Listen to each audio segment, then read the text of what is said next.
I'm sorry.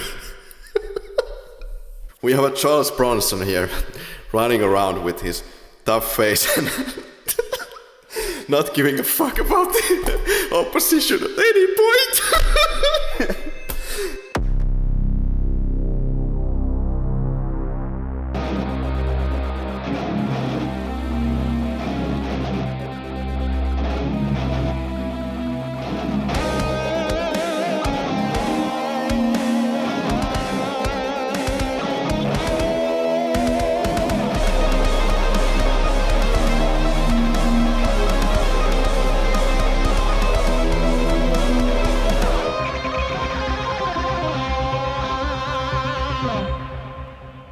Welcome to the Flick Lab. This is a weekly film podcast where we are analyzing films for as long as we want. Every week, every Thursday, we punch out a new episode. We concentrate on international cinema, but we try to have a balance of international weirdness plus the films that everybody has seen from the machine that is called Hollywood. I'm Karri, studied media. He's Henrik, also studies media now. Here we go once again. This time Death Wish. Oh yeah, what fun! The famous Bruce Willis 2018 vehicle, which was actually postponed or unreleased. And why is that? I don't know. Maybe the crazy mass shooting has something to do with a weird film that has the theme of vigilantism and basically going completely against any kind of notion of gun control. Well, I had a pretty bad kind of a joke about that, which I'm not going to take on this moment because somebody's going to have a death wish for us.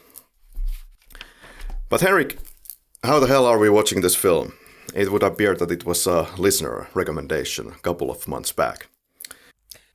I feel already sorry for both for us and for the listener.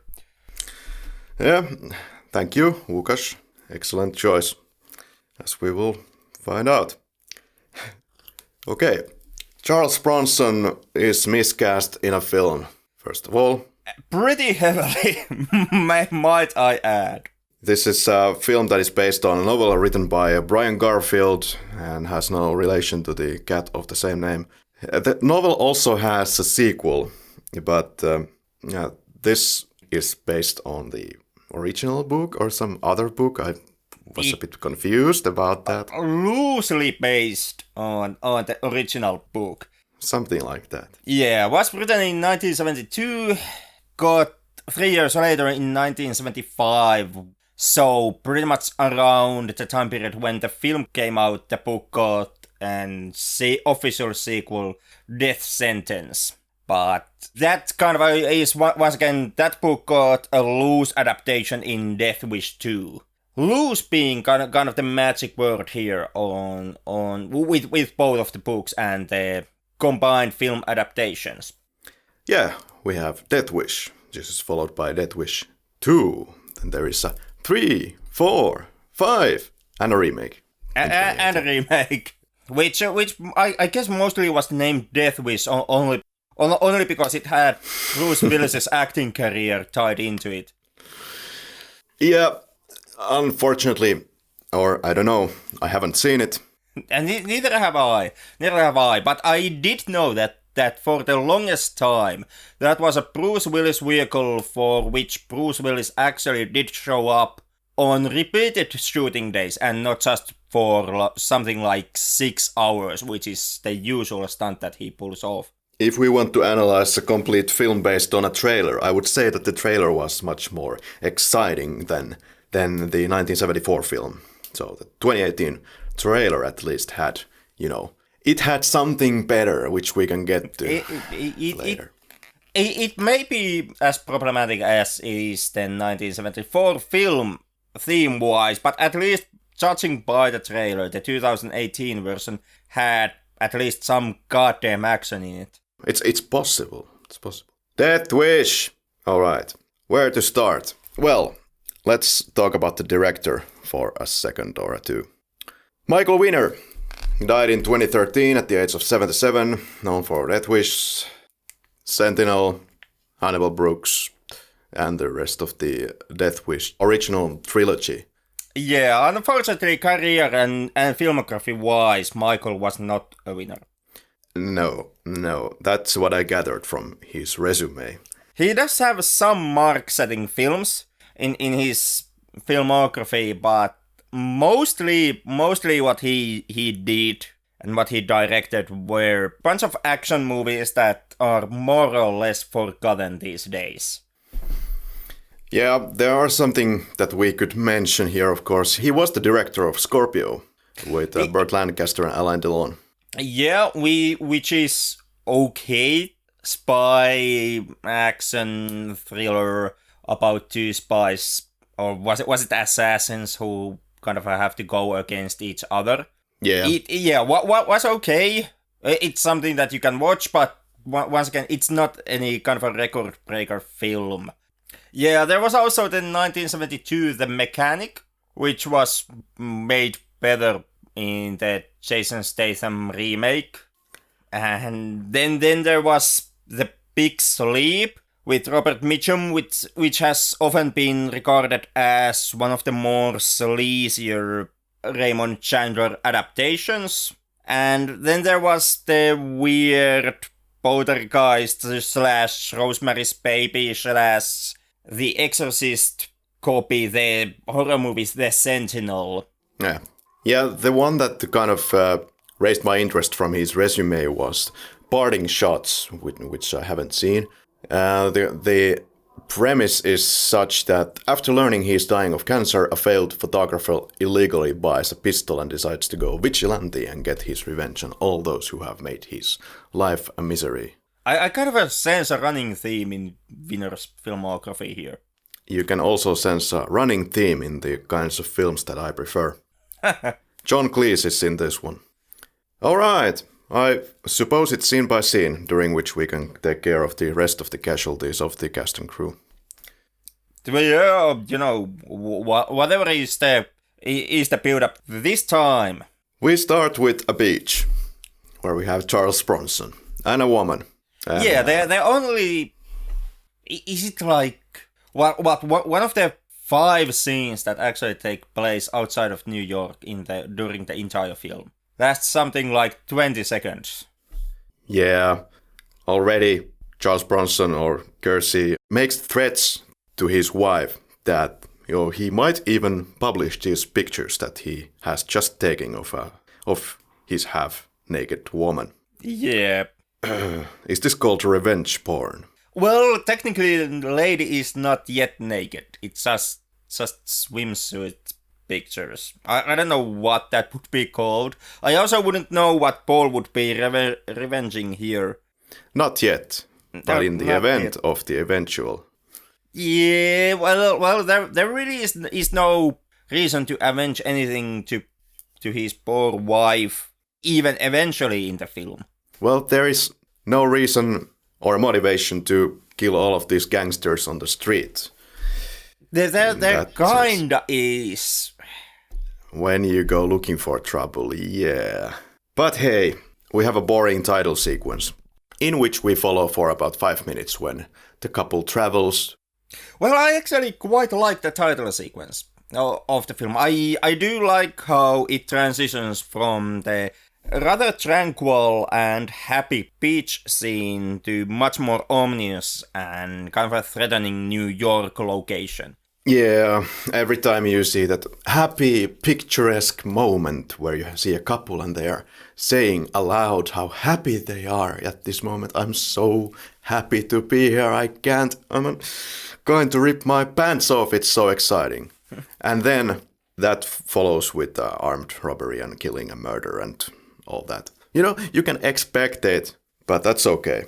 But the worst offense here is going to taxi, picking up your mail, putting the lights on, brushing your teeth, or whatever is happening in this title sequence I dropped off. Okay, but then we get to the workplace of Bronson. I'm just gonna call him Bronson.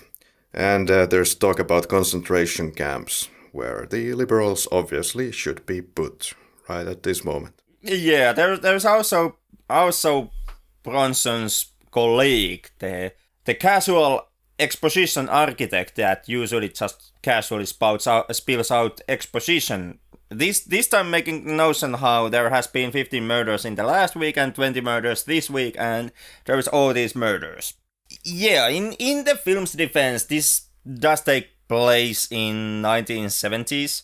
1974 to be more precise, and the 70s were the time when New York was actually quite crime-ridden hellhole. For the real C's, it was actually officially known as Fear City during that time period, but it still is kind of a, well, obvious punch from the film to pull off. Paul or Bronson has just come back from his holidays.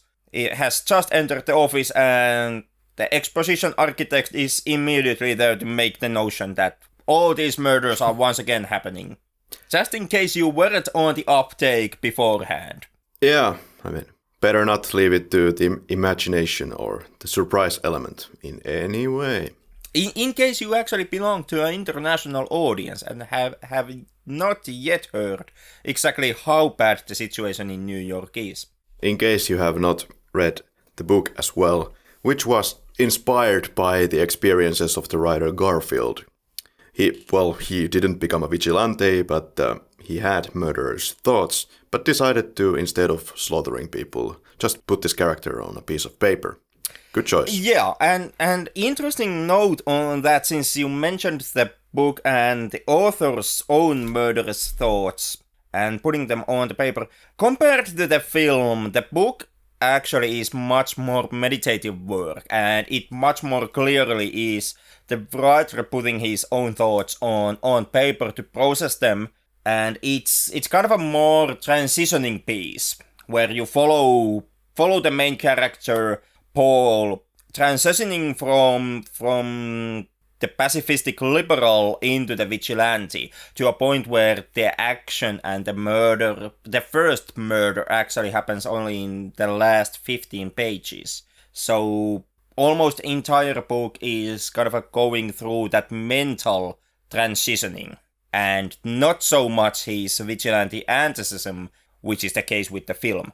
Then we get to the first murder. We have at the flat of Bronson, the wife of Bronson and the daughter of Bronson.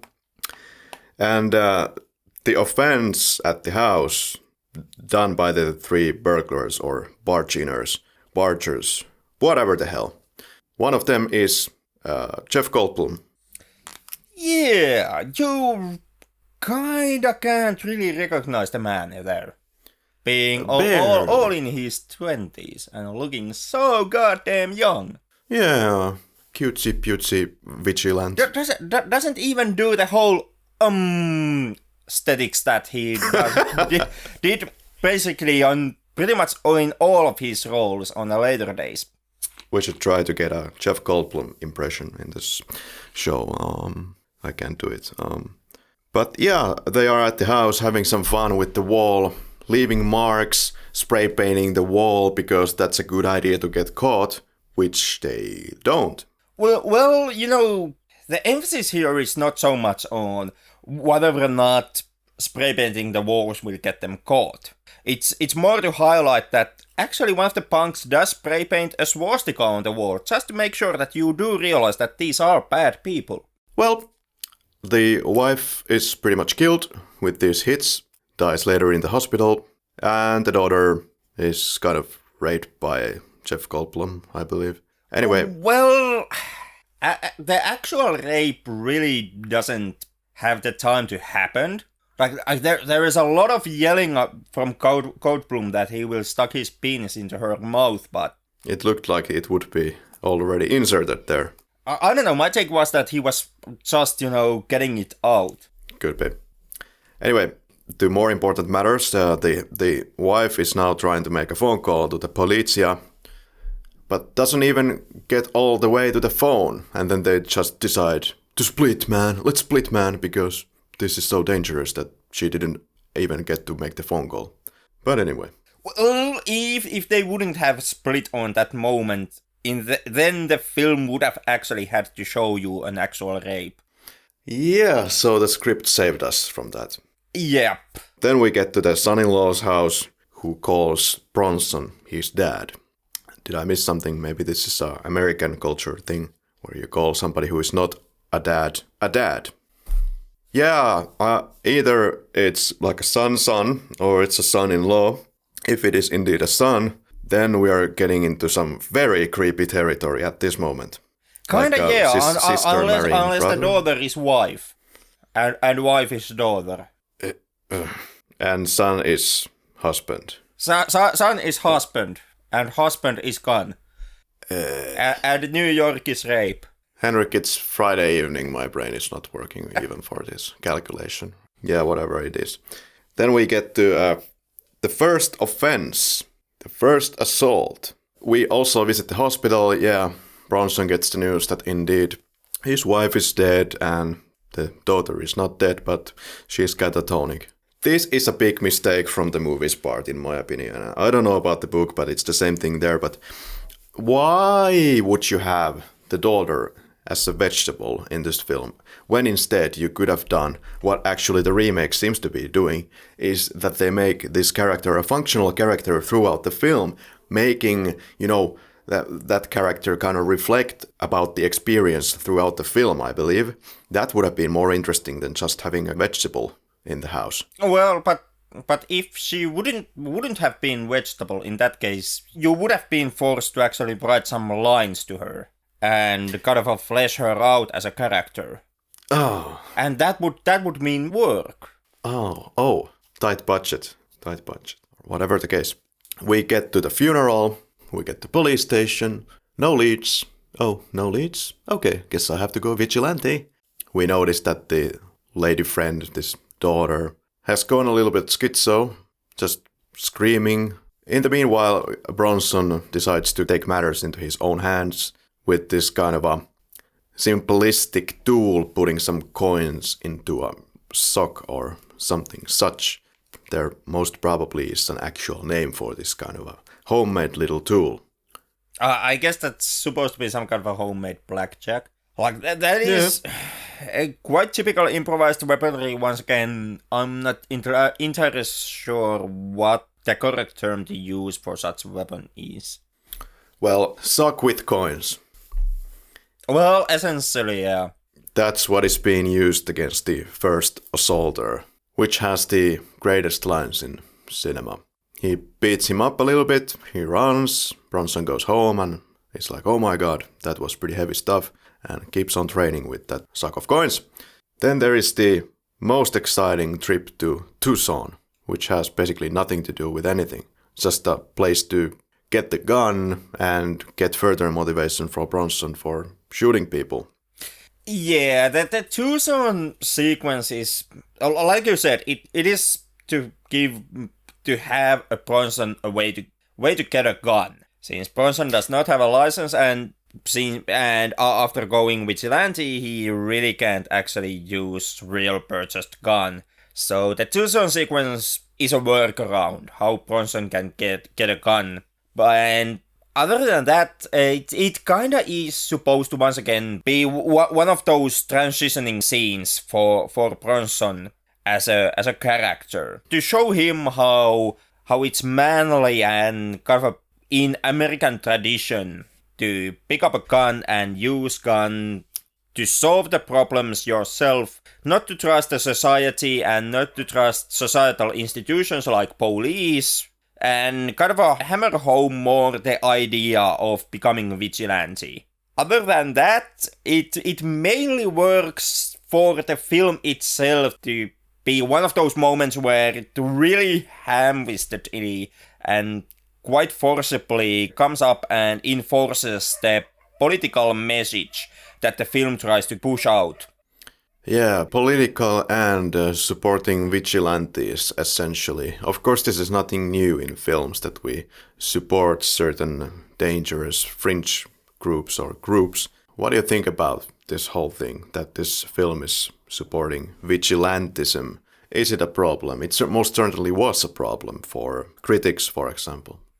I'm kind of two ways about the topic. Like, This is kind of one of the running themes, and if you count it as a running problem with the whole vigilante subgenre of action movies altogether, where the whole basic concept of vigilantism, it is very conservative, very Republican kind of a power fantasy. It's harkening back into the old days. A man with a gun might makes right. The liberal society can't protect you, so you have to take the power into your own hands. And the gun is the way to use it. That's kind of what goes on behind the themes and topics of pretty much every single vigilante movie that you have. Yeah, does that make the vigilante subgenre evil? Not particularly. Does it make an individual film like Death Wish automatically bad? I would say no. Does it make you a bad person because you watch and enjoy vigilante fiction? I would once again say no. Can it have some problematic societal effects in a culture that already is kind of having this fight for the ownership of a gun and has very fetishized view of guns? Well, yeah, maybe. I could see that as a genre in America. And now talking precisely as a genre, as something that has tens, if not hundreds, films pushed out around the subject matter yearly, I could see that in societal context, in societal dialogue, vigilante subgenre could have a harmful impact. At the end of the day, this film, like many others, is just reflecting the inner demons or the feelings of everyone. Like, I'm sure there has been a moment in everybody's life when you have had very, very deep hatred towards something or someone, perhaps. Hopefully not on this level that we see in the film, but, essentially it's some kind of porn. It is, and like it is thematical porn in the sense how it kind of strokes your ego, especially the toxic manly ego, where the lone man against the hostile elements of the fringes of the society, and you alone standing against the darkness and causing a societal change comes into play. It is also a bit pornographic thematic-wise when you look at how, for example, the issue of guns and the issue of you taking the law into your own hands comes into play. And they are a bit pornographic also in a way how the violence perpetrated against the family members or the original victim of these films is often portrayed. Like, for example, in Death Wish, you get the boobs, you get the ass, you get this extreme violence perpetrated against the daughter, and it even uses some pornographic imagery when showcasing you the rape scene. Something that once again is used for the emotional effect, to kind of get your blood boiling, to get your being kind of shocked exactly how vile these people are, how terrible people these attackers are. And this way tempting you to join, to feel the anger and feel the righteous hatred against the bad elements of the society, which are the ones that, well, in Death Wish here, Bronson eventually starts to avenge. And interestingly, they chose indeed Bronson to play this character because he himself also told to the filmmakers that he is not a suitable choice for playing this. They were looking for maybe somebody like Dustin Hoffman, he said, but he's in the film. There is also something quite peculiar about his playing of this character, I feel. Like, for example, when he finally hears that, okay, wife is dead, his face is telling me that, oh, bummer. And then they go to the funeral, he's already talking something about, well, I've been missing her for like 2 days. Now I have to get my shit going and start my life again. And then he goes to the office. So that kinds of things. Yeah, Bronson, like you said, Bronson is quite strongly miscast here. Like Bronson made the notion, I think that kind of the actor that the production crew or the screenwriters would have had in mind for the role would have most likely been something like Dustin Hoffman, who for 3 or 4 years earlier in 72 may acted in Straw Dogs, which is kind of a similar type of film in kind of a much more lesser scale, but has kind of the same structure. A mild-mannered urbanite being pushed and bullied by some fringe members of the society to a point where he actually picks up the gun and takes the justice to his own hands. I guess the reason why Bronson eventually was cast into Death Wish was that Bronson also was kind of a prophilic actor on his own right, having appeared in number of action movies. And that might be that grizzled action star image might be something that appeared to Winner when he was participating in the casting of the film. But yeah, Bronson is miscast in Death Wish.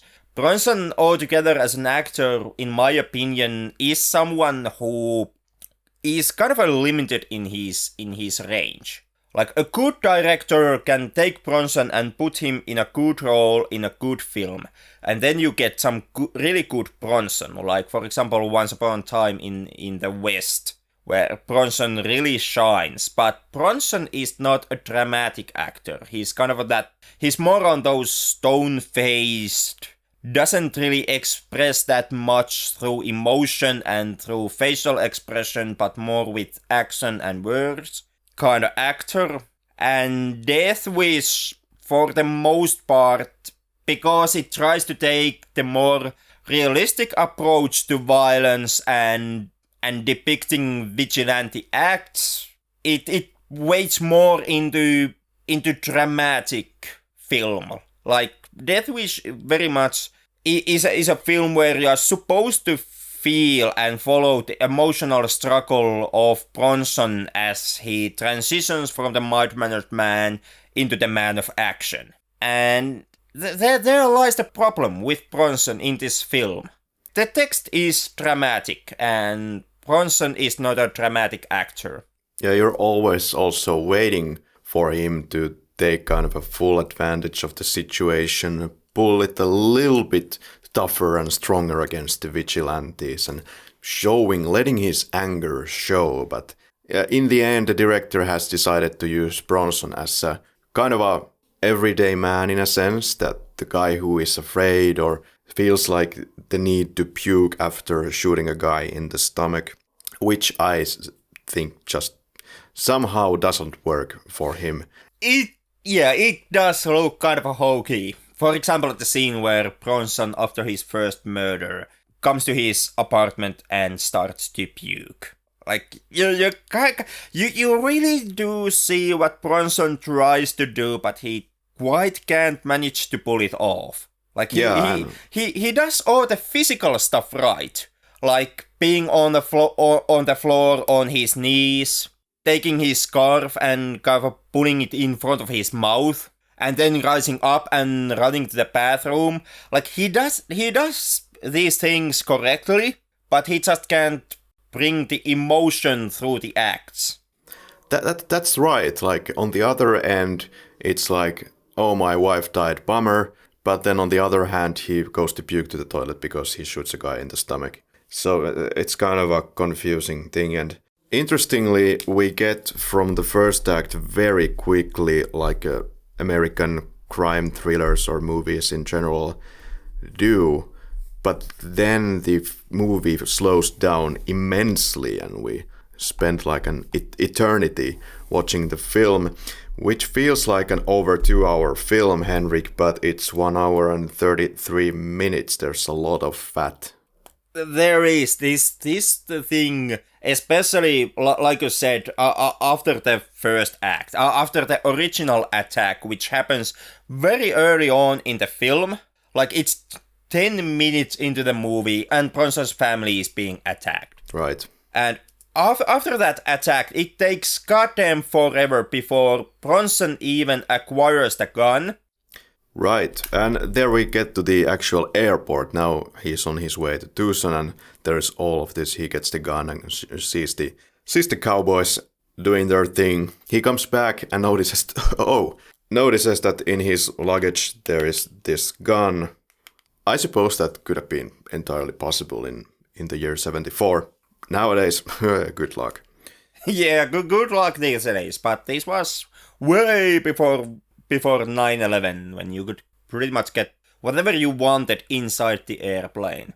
And that's what happens then. Notices the gun in the bag. Seems to be quite unimpressed by it, but makes it into a good use right away on his first fucking walk. This once again, this is, like I said previously, this is supposed to be Bronson slowly transitioning into vigilante. Kind of getting these pointers that society is impotent and he has to take the power into his own hands, and finally through, without asking for it, getting the gun being the final thing that pushes him over the edge into the vigilante territory. But yeah, once again, Bronson is not a dramatic actor, and from everyday man becoming the gun-toting pistolero of the modern era story arc, that is something that is lying heavily on dramatic, and something that would require a dramatic actor to pull it off. And that, I would say, that is precisely, once again, that is the reason why the film feels that it slogs around so much at this time. Yeah, like you know basically what to expect, but the movie keeps slogging on somewhere in between. But yeah, there is the assaulter and robbery attempt. Kersey shoots the bastard in the stomach. Then there's the investigation at the scene. So what is up with this sneezing cop anyway? Why do you have to make him sneezing? I guess the answer is that they wanted to have more character for their characters. And Jesus Christ, the way to do that is to have a tissue. That, and I would say that it also ties into the film's attempts to play the themes and to be political.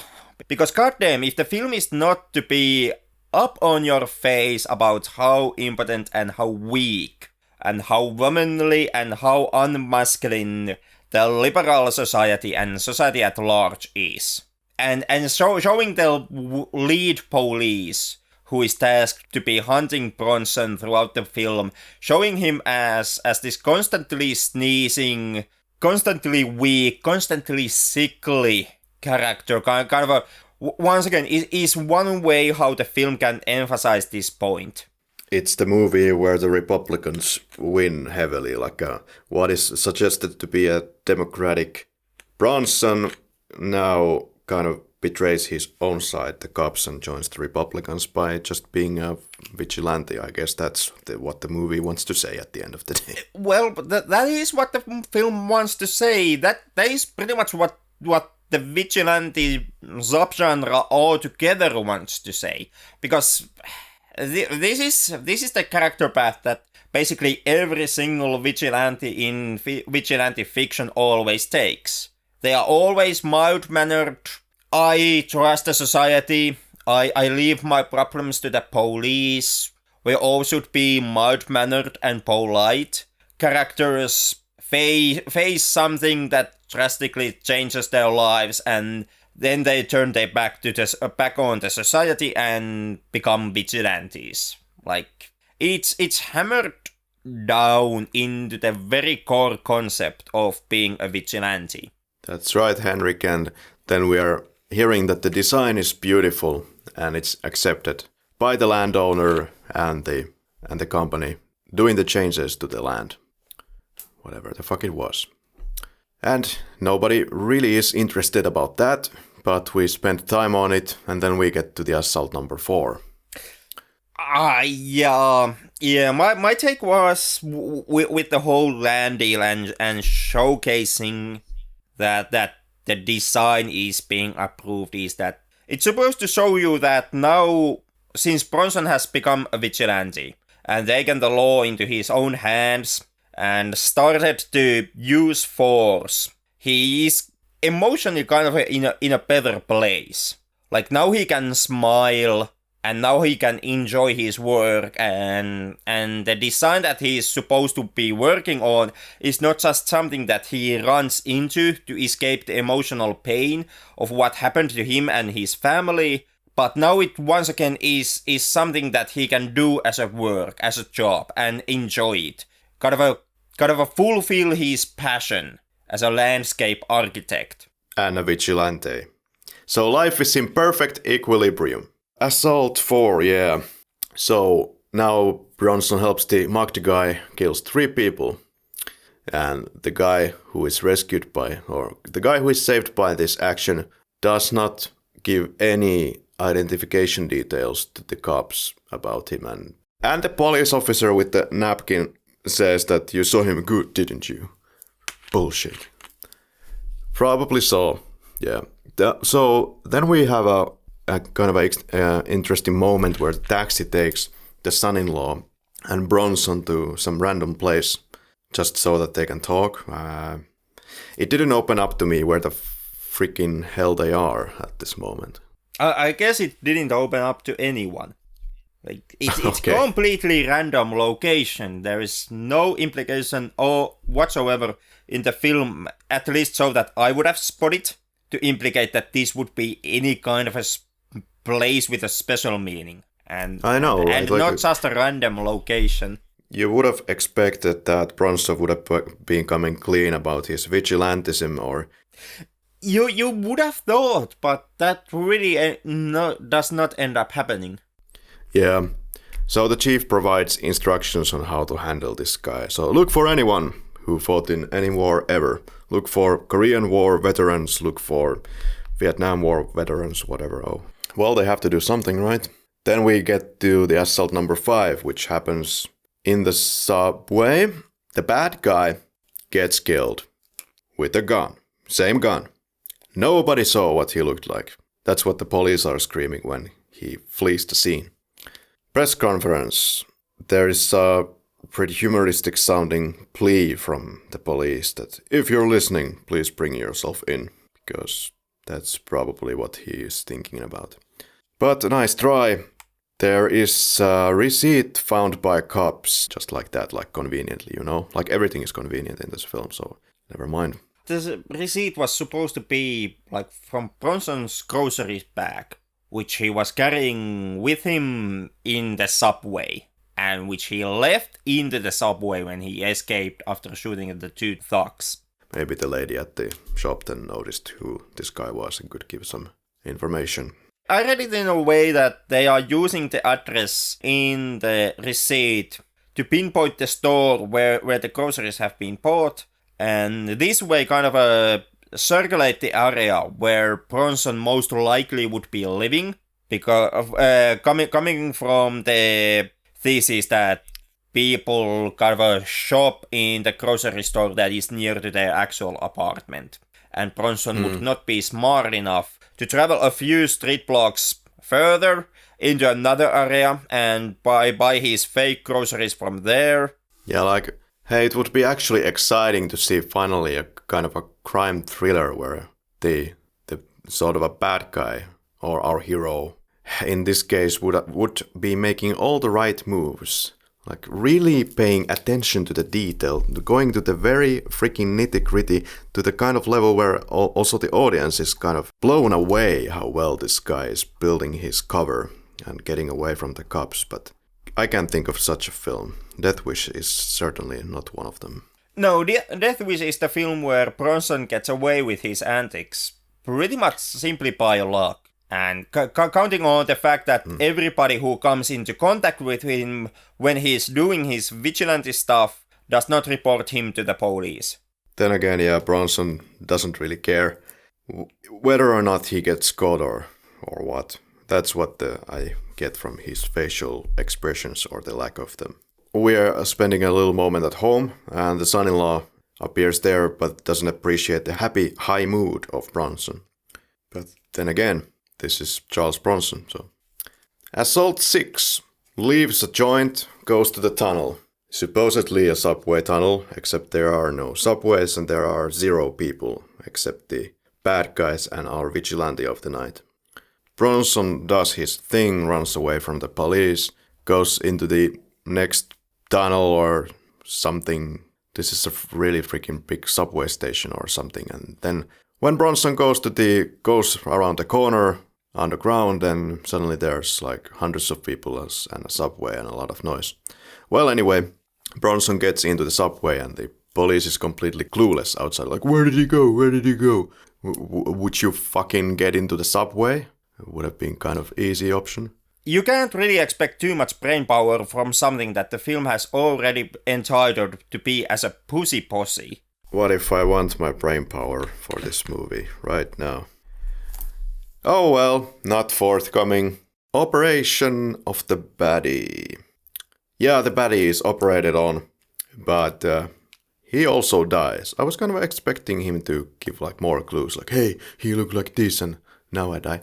But that doesn't happen. Yeah, if the bad guy wouldn't have died in the surgery, in that case, the police finally would have had a description of Bronson, and they might actually be doing a bit better work in apprehending him.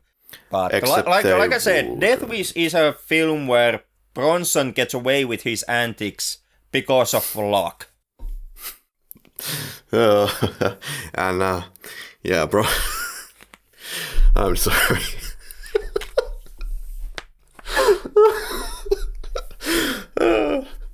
It's been a heavy week. Oh my god. This fucking film. Come on, man. It's a cinematic classic. Okay. Get a grip, Karri. So, we have a Charles Bronson here running around with his tough face and not giving a fuck about the opposition at any point. And then we have this absolutely... Oh, we have these overblown characters, these bad guys that don't make any sense. Like, they are such caricatures of bad guys. I've never seen probably anything so funny when it comes to bad guys. Like, you can see a million miles away that's how you write a bad guy when you don't have any ideas. Yeah. The visual coding on basically every single street thug is something that gives away the thugness immediately. Yeah. I would say the worst offenders on this regard are the 5 hippies at the very last image of the film. Yeah, well, Bronson is watching the news from telly, and even the TV programs are pro-vigilante or vigilantism. And there is a segment where, like, I don't know, some construction workers are kicking some guy who did something, and the guy ends the interview like, oh, did that happen? He got bruises? Well, I guess he must have had a bad accident back there, or whatever the quote was. Jesus Christ. And showing their faces on television, they'll be the first ones to be killed on the streets. Well, not only that, they could be also the first ones to be accused with battery and assault and in that situation. Because granted, they were a group of vigilantes that apprehended a bad guy, but they also used considerable force in doing that. Like it is being noted by the reporter in the news segment that the bad guy who they apprehended ended up actually suffering a broken arm as a result of their actions, as a result of the vigilantism. And while you can, of course, make the case that they apprehended a bad guy and you shouldn't feel too much pity for the bad guy and it was only a broken arm, but it still kind of does at the same time unknowingly from the film's part showcase the exact danger, one of the dangers that vigilantism as a theme, as an actual element in real world carries with it, which is this excessive use of force and going overboard with the force that you use. Yeah. I found it a kind of a surprising scene, giving so much of a support still for violence. I don't know. I mean, this film has a political message. Yeah. Every vigilante film, in a way, has a political message. This has more than some others. And you can call this film a lot of names. A lot of things can be adjusted into this film. Subtle is not one of them. No. We should quickly still talk about the clear thematic thing that we just have to. So the cops are supporting the vigilante, and all the cops are in on it. The chief says that do this, just give him a scary inspection, and I will give him a scary call. And still Bronson doesn't give a fuck. But it doesn't work, but okay, so they are supporting this vigilante, so they are criminals themselves at this point, which is the kind of risky, which is not believable anymore, in my opinion. Or maybe this happens like every other month in New York. Well, at least not in the sense that the police official would openly be supporting Bronson's actions. Because stating out that you side with Bronson when you are a police officer might actually very much be something that would land you in trouble. Yeah, but this is just not how you investigate crime. Like, you just let the guy go and you don't know anything about the circumstances. Well, I'm talking the obvious here, but Jesus Christ, police force, what are you doing here? Like, you're even worse than the movie presented you being in the beginning of the film. Like, you're not doing anything at this point. Bronson escapes the flat with considerable ease, and the police is once again clueless. We have the final assault, the iconic steps that are featured in the poster of this film, I believe. So Bronson chooses to shoot first the guys who have a knife, not the guy who has a gun. I don't know what to say about this. Well, the knife guys are closer, but hello, bullet travels quite fast, I believe. So even Bronson can challenge the bullet at this moment. Well, he kind of can. I mean, Bronson still is quite near the bad guy with a gun, and the bad guy only manages to shoot him in the leg, so... Yeah, the blood looks so fake in this film. It does. It does. Like, it once again chooses to go with that bright red blood, which was kind of made famous by the Hammer horror films. Yeah. Then there is the young patrolman after this final assault, and there is no report written at this moment. They have gathered an address for the killer, and a gun is found. And then the officer asks to forget everything, and officer is like, okay. Gotcha, boss. Yeah, more notably, not only the gun is found, but also unconscious Bronson is being found from the scene. And they managed to hide even that. Like, the media does get a warrant that somebody has been found injured from the location. As you can notice from the ruckus that the media comes up with, but at the same time, like... They somehow completely managed to sneak Bronson out of the premises with the ambulance into the hospital, and they still completely the police manages to suppress the official notion that basically the entire media at this point shares, that the person they found from the premises is Bronson, and Bronson is the famous vigilante. The police is skating on very thin ice at this moment, but they take their chances anyway and let him go. And Bronson moves to Chicago. And there is of course some fight going on at the station already. And Bronson gives them, the finger, let's say. I'm going to see you later, guys. Gonna shoot your balls off. And that's the film. That's the finger pistol. Finger pistol, thank you. Okay, well, yeah, favorite performance. I guess there really is no real shining standout performance. No. In this one. I felt that basically all the actors were kind of flat throughout the film. The one who I felt gave most drama and gave most range was Stephen Keats, who played Jack, the son-in-law who is the son, that is the city, that is Bronson. So, goes to Keats. Yeah, well, I struggled with this category, and I don't know what to tell you. Like especially the character playing the son-in-law, he gives a terrible performance, notably bad. But I'm just gonna say Bronson, reluctantly.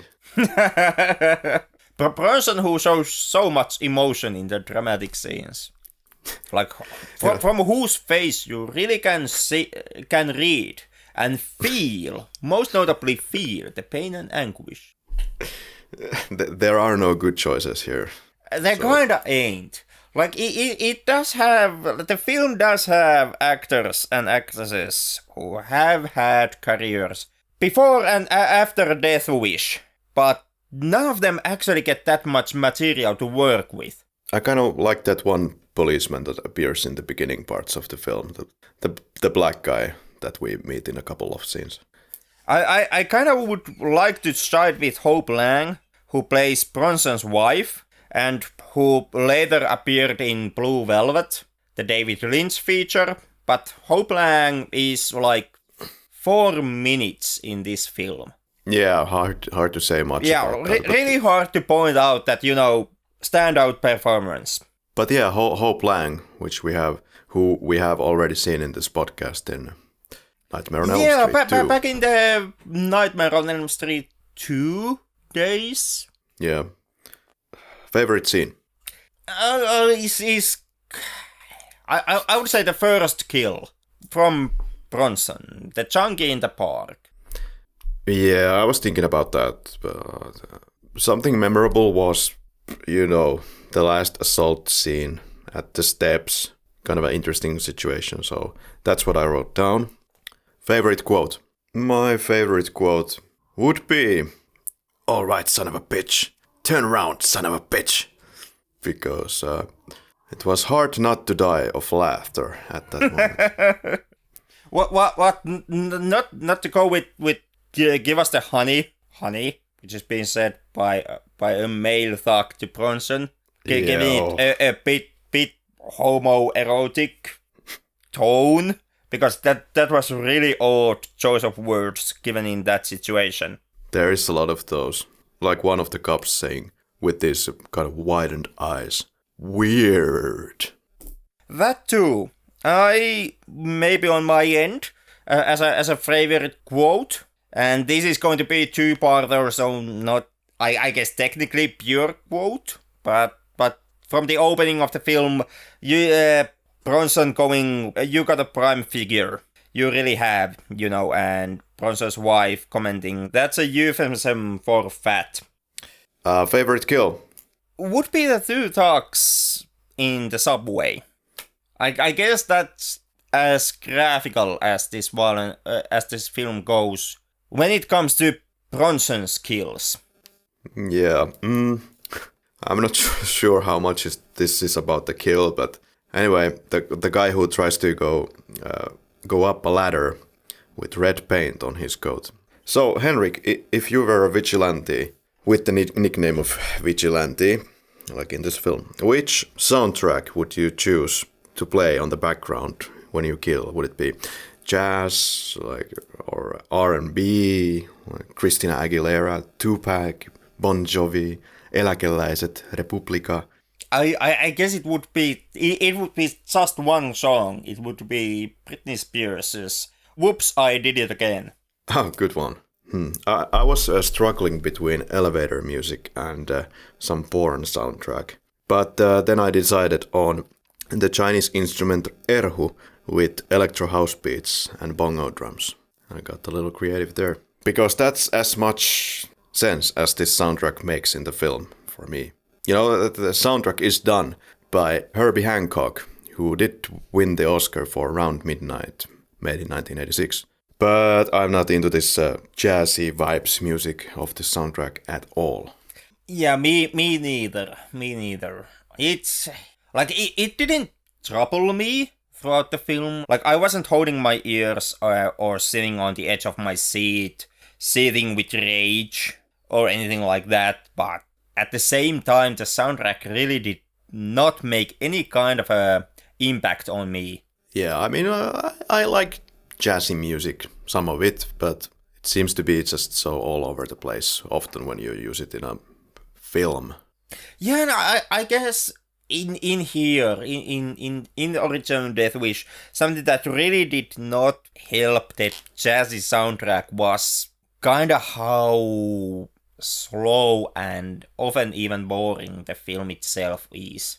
Yeah, I was kinda expecting you to like this film a lot, like be on the defensive side. But no. I was kind of expecting that myself too, because this is once again, this is kind of seen as a classic film for some odd reason. Most likely, I guess, because this was the jumping off board for the franchise, for all the sequels, which often are brought up in so bad it's good film combinations. Yeah, now I'm really curious, why in the hell Łukasz you asked us to even watch this film? Like, what was the motivation? First shot that comes to mind from this film would be at the park, nighttime, the last assault scene when Bronson turns around and shoots the guy on top of the stairs. Yeah. Something that most likely is helped a lot by the fact that is also the image that is in the posters. Charles Bronson, out to kill. Yeah, the image that pretty much is the entire film when it comes to the film's legacy. My first shot that comes to mind would be it's the one guy in the park who first is like eyeballing Bronson and then suddenly comes running off the stairs like very sneakily and gets shot in the stomach. Which shot best exemplifies this film? I think it's the one in the posters, the stairs once again. I would say it's the dull expression on Bronson's face whenever something dramatic happens. Yeah. Well, favorite shot? Yeah, the on top of the... I repeat here the first image that comes to my mind. The park shot. Yeah, well, I liked some of the wide shots when Bronson is in the subway and meets these two gangsters and then one of them stabs him in the shoulder. Favorite hot? Yeah, this is the moment where you get to pick from the two ladies. The one who dies from being kicked into the head and the one that is brutally raped and has her ass painted red to implicate rectal bleeding. So, you know, whatever you pick pervert. Yeah, like, our categories are working so well once again. Oh, I'm gonna go with Jeff Goldblum with his, like, hot long legs. Because he likes this kind of humor anyway. He likes all kinds of this kinky humor, so there you go, Goldblum. You know, definitely Goldblum. Yeah, I'm just going to go off and pointing out that, you know, you carrying out this quickie to this far, even into this episode, will in no way hide the fact that this originally was just a ham-fisted attempt from you to get Mariam Diabo from the Living Daylights to kind of somehow push her to be the most beautiful and most sexiest Bond girl of the franchise. I love her. Yep, and it didn't happen in the Living Daylights. Me and Tom did not take the bait and did not fall for your tricks. And it still is not going to happen, so we can just as much We can just as easily just, go and ask the whole favorite heart. Oh, you're not replying to this question. Really? I'm not replying to this question. God damn it. No, what was the not hot part? Silence prevails. I guess Mariam Diapo in The Living Daylights. What took me out? Slow pace, no facial expressions. Henrik? It's like pretty much the same that you gave. The extreme slowness of the film, Bronson, the entire rest of the cast, and the heavy-handed, in-your-face political messaging. Like I get these films are political by nature. I get it, and I am not faulting the film for being political. But goddamn, if this one is really not pushing its politics in your face and trying to make you believe that it's somehow smarter than it is. Yeah, it's like your colleague coming to you with a box of crackers and stuffing them into your mouth. Here, look. Yeah. Like, this is a film. Like, the original Death Wish, I would say, from the entire franchise of Death Wishes, the original one is the one where the political messaging is handled most poorly. Yeah, there are some quite really... The film goes quite, I don't know, to kind of uncomfortable territory with a couple of scenes where there is this lady at the party making a comment about the crime rates and all, and... And not just that, but like, to me it's a combination effect. Sure, the 13% of population, 15% of crime lady feeds into it, but it's also the Western show sequence, which is simply there to highlight you a political message. It's basically the Bronson's friend in Tulsa who gives him the gun, and all the monologues he gives about the panty-ass liberals and the gun control, and they are taking away your guns, and gun is just a tool. It's the scene in the restaurant where Bronson and his colleagues are talking about the vigilante. And then one of his colleagues, the friendly-ass exposition architect man, in middle of a meal, just pulls a newspaper out of his ass, spreads it out in front of the camera, and the camera freezes there just so that you can see the headlines, which juxtaposes Bronson's manly actions as vigilante next to the Women's Olympics. Just so you know, do you get it, Karri? Do you get it? The society is feminine, Women's Olympics, ladies, and on the other page, manly man Bronson vigilante uses gun. Do you get it? Isn't it smart? It's constantly. It's pretty much constantly in the film. Like it's followed by the fucking news broadcast, which once again highlights how great the vigilantism is. I can take the political messaging in vigilante films. Like, sure, make your vigilante movies. And when you do, the political message will be there. Just, go ahead and do it. But this film kind of it wants to say you how goddamn smart it is. And it is as smart as fucking goddamn Forrest Gump. As a character, not as a film, but as a character. That it is. Scissors of sacrilege. Well, I would firstly cut the fat of the film.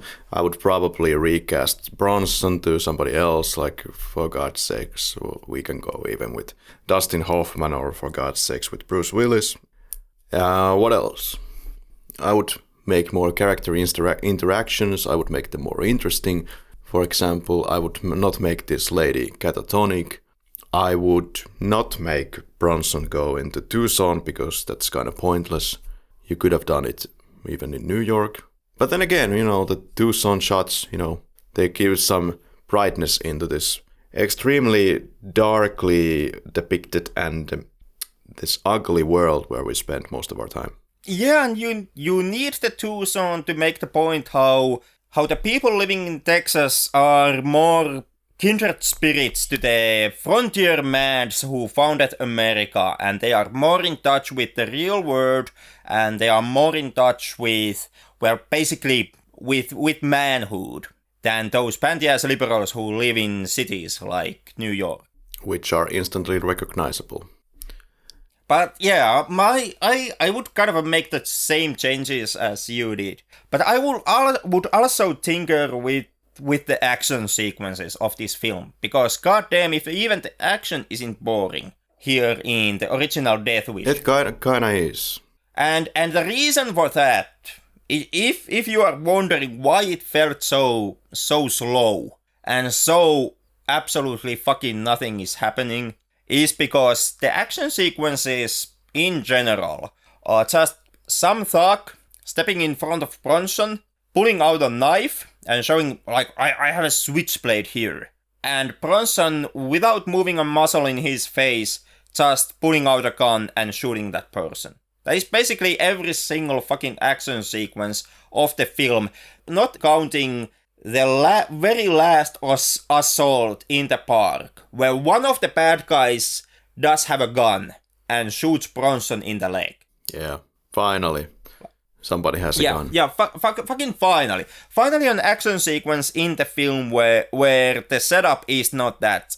There's Bronson who has a gun, and then there is some hoodlum who has a knife. I'm not sure if this director is really giving a lot of focus for the sense that I was expecting Bronson to get closer to the enemy, but that never happens because they're fucking playing with the guns and there's never like a real situation going on. He just shoots them. Yep. And the final assault scene actually ends with this moment where Bronson is wanting to do the Wild Wild West gun draw, and they're having a huge distance, and even the bad guy is like, "What are you doing? Are you goofy or something?" And he just runs away. Yeah, like the final draw, it ends up with Bronson passing out because of the gunshot wound to his leg, and then the bad guy runs away. And that's the film, basically. That's the film. Like it is the only moment where both Bronson and the bad guy do have firearms. And the situation is not immediately resolved, even before it actually starts, by the fact that Bronson has the automatic upper hand to his opponent because he has the gun. That is the only sequence where that is not true, where they both are on equal footing and they both are carrying firearms. And it basically ends up with Bronson just passing out and the bad guy running away. You really know Jesus Christ, like, fix your action. Right. You really know you're watching Death Wish when? I would say when checking your watch intensifies. When you have the goofiest junkies of New York on film. 3 adjectives to describe the film.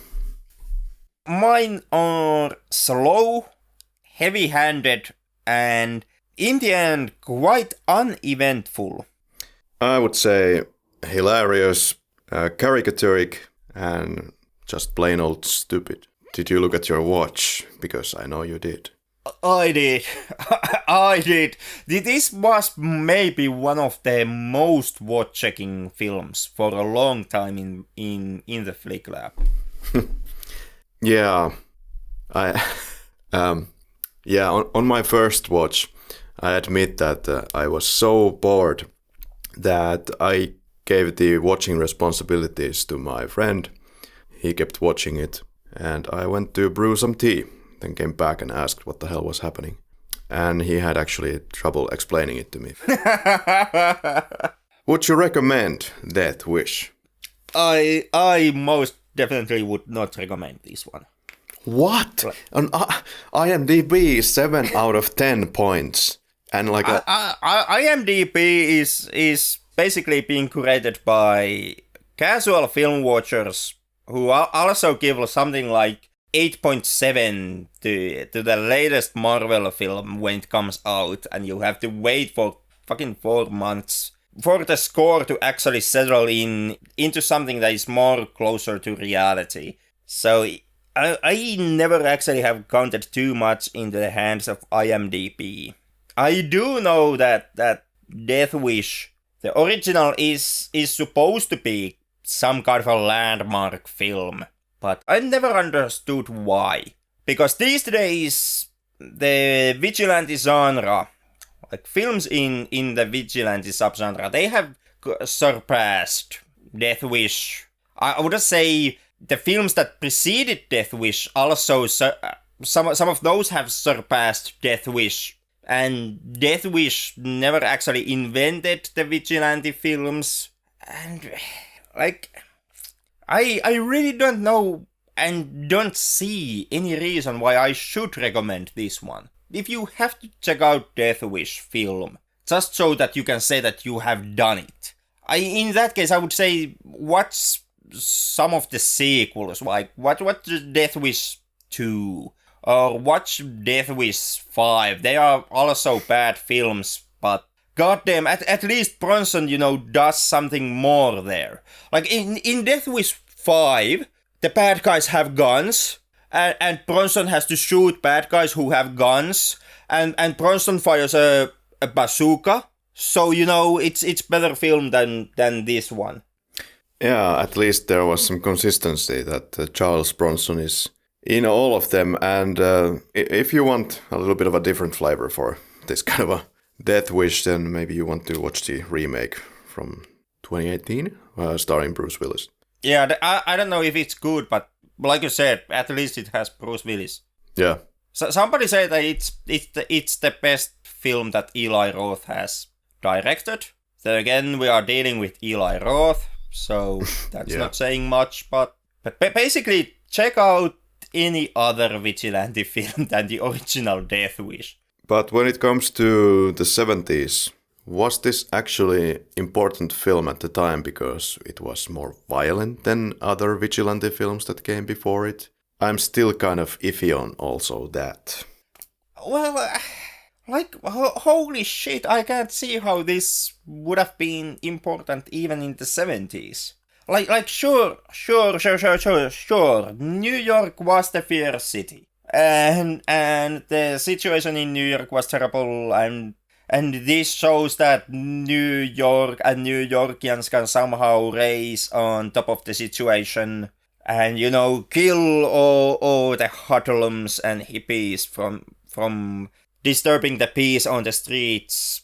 But, this ain't even the only film that deals with that subject. There were countless of films that reveled in how terrible the situation in New York is, and how this or that can be a solution into New York's problems.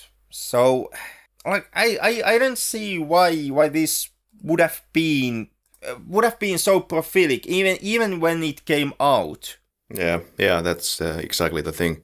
Yeah, and you made the notion of the violence, like maybe that could explain it, but Death Wish even isn't that violent on its own right. It wasn't even when it came out.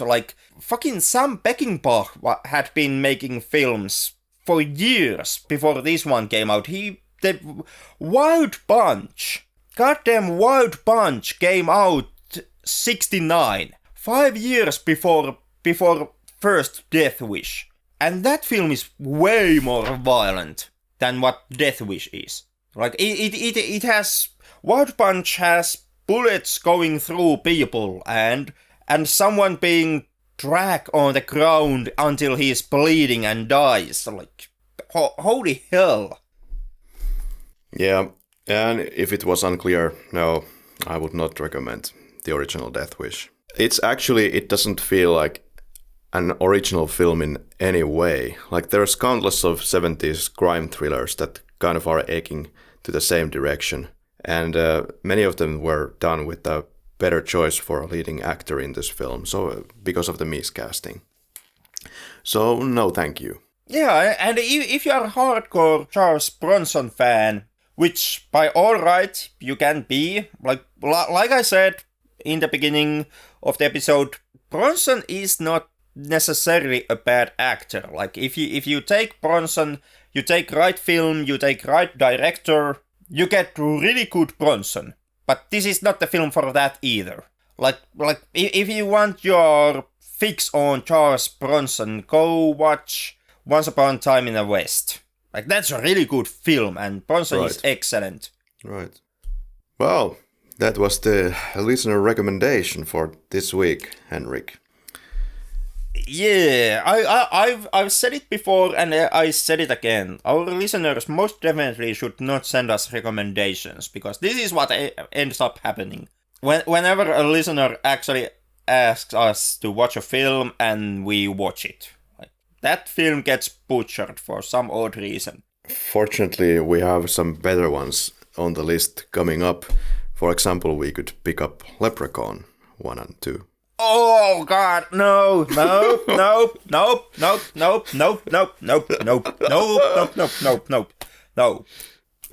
Okay, crossing that one out. Goddamn midget horror films. Like the next one you would actually, recommend if we would touch a Leprechaun would be goddamn Rumpelstiltskin. And that also is fucking abysmal and horrible experience. Yeah, I believe this was just posted somebody posted it as a joke because they didn't like our post. So there you go, Leprechaun. Well, if it's a listener recommendation, I guess in that case we have to tackle it on eventually, because goddamn if we are not fighting for listeners here. But yeah, Leprechaun is, like, spoilers already. Leprechaun is terrible and abysmal feature. And it's just a slippery slope into even more worse horror films. What about Borat? This is full of all the classics. Sacha Baron Cohen. Yeah. Yeah.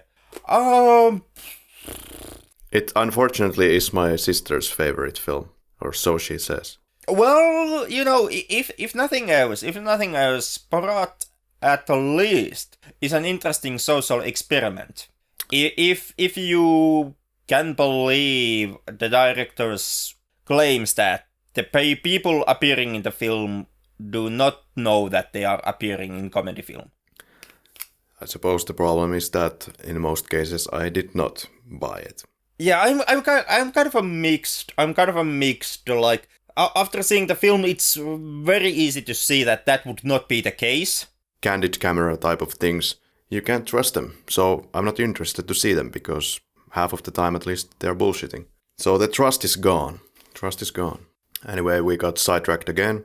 Anything else, or should we get the hell out of the laboratory?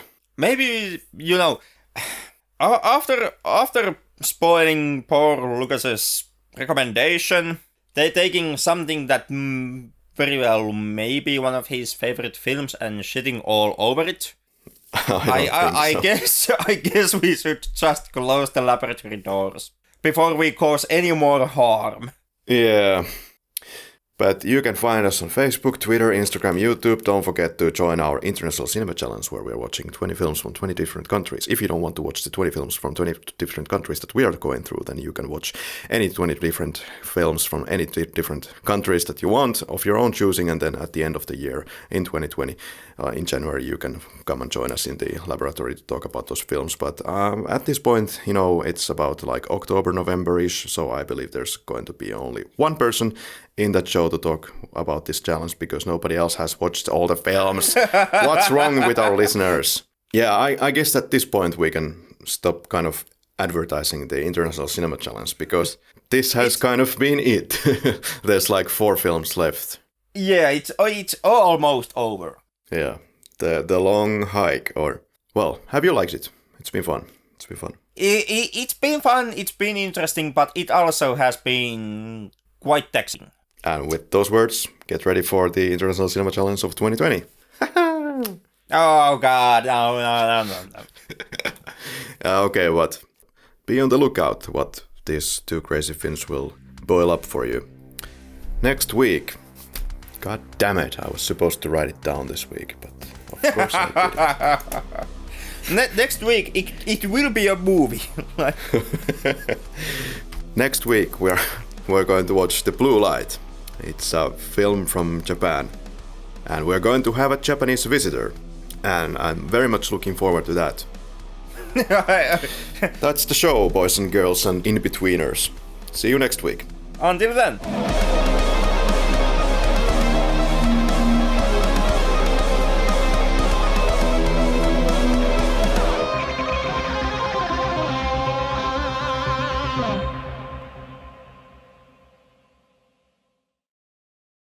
It's been a heavy week. Oh my god. Favorite goat? Three adjectives to describe the film. Favorite goat? Image might be something that appeared to winner. Favorite goat? It's been a heavy week. Oh my god. Mennäpä kämppis lähtee.